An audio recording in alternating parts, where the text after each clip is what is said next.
کچرا تھا انسان اور مر کے کچرا ہو کے ختم ہو جائے گا. لیکن جن کا آخرت پر ایمان ہے ان کا لائف اسٹائل دوسروں سے بہت مختلف ہونا چاہیے. جب ہے ایمان تو بھائی پھر یہ کیسا ایمان ہے کہ جمعے کے دن جمعے کی نماز پڑھ لی اپنا یعنی جو کلچر میں جو چیز آ رہی ہے بس اس کو فالو کیا. اگر آخرت ہے تو بھائی یہ پھر بہت بڑی حقیقت ہے, کیونکہ اس میں نیک لوگوں کا ٹھکانہ جنت اور بروں کا ٹھکانہ جہنم کی آگ ہے. پھر یہ دنیا مسافر خانہ ہے, یہ اصل نہیں ہے. پھر یہاں کے غموں کو حد سے زیادہ محسوس کرنا یہ جہالت اور حماقت ہے. یہاں کی خوشیوں میں اپنی لمٹ کو کراس کر دینا یہ حماقت اور جہالت ہے. لیکن یہی حماقتیں اور جہالتیں صبح و شام ہم کر رہے ہیں.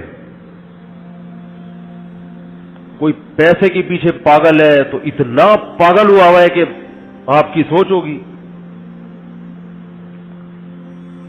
کسی کو کوئی بیماری ہے, اب یہ کورونا میں کچھ تو مان ہی نہیں رہے, جو مان رہے ہیں وہ وہمی ہو گئے ہیں بالکل ہی. دماغ پہ ایسا مسلط کر لیا کہ وہ لگ رہا ہے کہ یہ ٹینشن سے ہی نہ مر جائے. احتیاط نہیں کر رہے, بس دماغ پہ خامخواہ کا مسلط کیا ہوا ہے. میں جیب میں ماسک لے کر بیٹھا ہوا ہوں, یہ بولتے ہوئے تو ماسک نہیں لگا سکتا نا انسان. آپ کہیں گے خود کون سا احتیاط کر رہے ہو. اور یہ والا ماسک ایویں بیکار ہے, یہ ٹیشو پیپر ہے. اصل ماسک وہ ہے وہ جو ڈاکٹر لوگ لگا رہے ہیں نا, ہاں کیا نام ہے اس کا, N95. تو لگا لیا کریں ماسک, کو ثواب ملے گا انشاءاللہ. تو احتیاط پر عمل کر لیں. مصیبت یہی ہے کہ میں ٹاپک چھیڑنا نہیں چاہتا. جس کو جب تک ہوتا نہیں ہے نا وہ مانتا نہیں, اور جس کو ہوا ہے اس کی چیخیں نکلی ہیں. اور ہسپتالوں میں رش ابھی اتنا بڑھ گیا ہے. ہمارے ایک بڑے استاذ کا بھی ایک میسج آیا, انہوں نے کہا کہ ہسپتالوں میں جو اچھے ڈاکٹر تھے, اچھی نرسیں تھیں, یا تو بیمار ہو گئے ہیں یا مر گئے ہیں یا بھاگ گئے ہیں. اب ایویں جونیئر قسم کے لوگ کچھ ہیں جن کو وہ بس چیخنے چلانے دیتے ہیں مریض کو, اور وہ خود آتے ہوئے بھی ڈرتے ہیں پاس. لیکن جب تک ہوا نہیں کھا کے آؤ گے یہ باتیں سمجھ میں نہیں آئیں گی. پھینکتے رہو بیٹھ کے یوٹیوب پہ, فیس بک پہ پھینکتے رہو. اور پاکستان کے اس وقت جتنے مشہور علماء ہیں ان میں 99% کا انتقال کرونا سے ہوا ہے. لیکن افسوس کی بات یہ ہے کہ ان کے لواحقین ماننے کے لیے تیار نہیں ہوتے. یہ فیصلہ کر لیا کہ نہیں, پوری دنیا بے وقوف ہے, ساری دنیا میں فلائٹس کینسل ہو گئی ہیں, اب جہازوں کی کمپنیوں کا بیڑا غرق ہو گیا ہے. لیکن ہم ہیں بہت بڑے ماشاءاللہ فنٹر, ہمارے پاس ریسرچ ہوتی ہے اصل.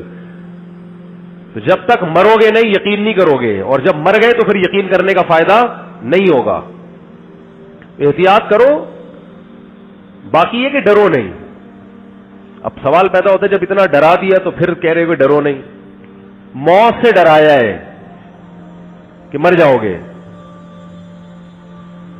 یعنی یہ خطرہ ہے کہ مر جاؤ گے. تو اگر زندہ چاہتے ہو, زندگی چاہتے ہو اپنی بھی, اپنے گھر والوں کی بھی, بوڑھے والدین کی بھی, تو احتیاط کر لو بھائی. باقی امید کی بات یہ ہے کہ مر جائیں گے نا تو زیادہ زیادہ مر جائیں گے, تو اپنی احتیاط کے باوجود اگر مر جائیں تو کوئی ٹینشن کی بات نہیں ہے. کیونکہ نبی صلی اللہ علیہ وسلم نے فرمایا کہ وباؤں میں جو لوگ مرتے ہیں صبر کے باوجود اللہ انہیں شہادت دیتا ہے.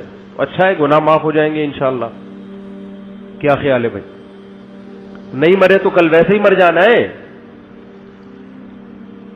آپ امید چاہتے ہو یہ کہ کچھ بھی نہ ہو, ٹھیک ہے نا, ایسے تھوڑی امید ہوگی, کچھ تو ہوگا.